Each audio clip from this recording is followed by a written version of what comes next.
What would be the most difficult part of transitioning out of being an in-ring wrestler? An in-ring performer? Yeah.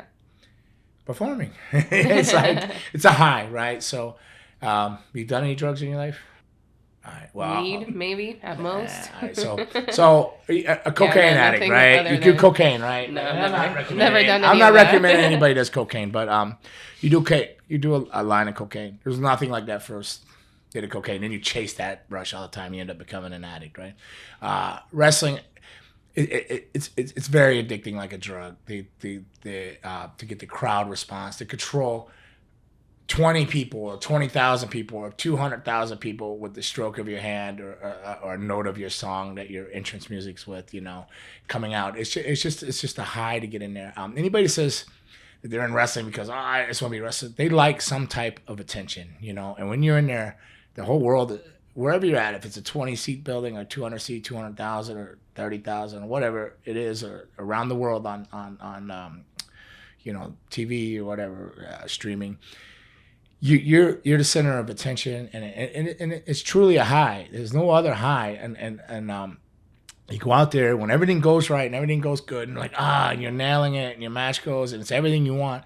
Whether you're the guy losing or the guy winning, when you do your job right, you've done it well. You controlled the emotions of all those people, and you were able to just change it with one facial expression, one gesture, one move, or whatever it is. There's no other rush like that, no other high like that. You can't replace that with cocaine, weed, alcohol, this and this and that. It's just the ultimate bliss. Like they say, pain and pleasure go together, contributing to the ultimate bliss. But that's a journey of professional wrestling, and it is the ultimate bliss when you nail that, and you nailed it, and you know that you controlled those people's emotions and made them hate you or made them love you or made them want to buy your T-shirts or whatever. And then to take that all away to the silence, the roar of the Sunday crowd or the Monday or the Tuesday or the Wednesday, whatever night you're on, but the roar of that crowd, the smell of popcorn and beer in the arenas, and the sound of kids cheering and jeering, and you're changing frowns to smiles, turning frowns upside down to smiles. You're there, you're just, you're riding eight out the gate at like a rodeo, boom, you hit 8 seconds, it's your perfect ride. Nothing but your thoughts, your memories. I got like goosebumps. It's weird. Broken bones and busted homes is all you got left. Because how much did you pay? What was the price for you to do that all these years? You gave up family, love, and blood, sweat, tears, relationships, friendships, dogs, opportunities. For what? The roar of that crowd, that high. And then it's gone. What do? You don't know what to do. A lot of people don't. John Cena has entertainment, he has acting. He's a little bit more blessed. You think about all these guys in the 70s and the 80s. This was their life every night, town to town to town. And you take it away. And they wonder why there's so much drug addiction and suicide and death in wrestlers throughout them years at such a young age. It's just gone. What do you do? Mm-hmm. It's no different than a heroin addict or a cocaine addict. And I mean, you look at it like it's legal, they're wrestling, but it's no different. They're chasing that high. You take it away. It's not there. You either do or die, and most of them, unfortunately, die, whether it's a slow death through alcohol and drugs or it's a quick death through suicide. There is no transitioning out unless you have something else to replace it with, or you have a love of a family and you're blessed with a strong belief in God or religion and stuff. But it is one of the hardest journeys there is, and it's one of the realest ones there is. It's going to smack you in the face, and you're either going to sink or swim. And unfortunately, most of them sink. And I think that's why I'm still wrestling, because I'm scared of that. I'm definitely, every day, every morning I wake up and every night I go to bed, that's one of the thoughts. It's like, what am I going to do? I have no education. I've been doing this since I was 17 years old. Podcast ain't gonna cut it. But that's not even the real problem. What am I gonna do when there's no more cheer of that crowd, and no more of that? Where's that rush at? That thing that drives you every day. It's the scariest thing in the world. So I don't know what the hardest part would be not afraid to let it go, and then to not run the wheels off the ground till death. But if John Cena can walk away, good on him. I mean, he has acting and this and that. He has a lot of opportunities to fulfill that he's chasing another high, right? He's in the entertainment industry, he's still chasing things, but a lot of the older guys before him, it was different generations. Generational things are different. They're all movie stars and actors now coming out of it. The Rock and Roman Reigns, John Cena, Seth Rollins. They got the Marine 1, the Marine 2, the Marine 3. Even Randy Orton's done stuff. Even The Miz has done movies. He's been, right? They all have that, and they all kind of transition. Miro, he's done a movie, for fuck's sakes. Hell, I even did a shitty vampire movie. I had to go do it. I don't think it's crappy. I'm sorry, Tom Devlin. I think it's awesome. I don't know. I think I'm crappy. I don't think the movie's crappy. I think I'm crappy. But I'm trying, because I'm also trying to, like, well, let me try this, or let me try this. Like, I'm trying to figure it out. But ultimately, I have that horrible feeling in my gut every night, and my heart sinks, and I go, am I going to make it till tomorrow? If I walk away from this, am I going to do it another day? And that's why I tell you, mental health, and I'm a big advocate on, mental health, important, and being aware of things and stuff, because I am not beyond thinking suicidal thoughts here and there. Like, can I live without this? And that's just an honest opinion. Like, maybe that's why I chase different highs and different things. I've walked away from drugs. I don't drinking doesn't do it for me anymore. None of these.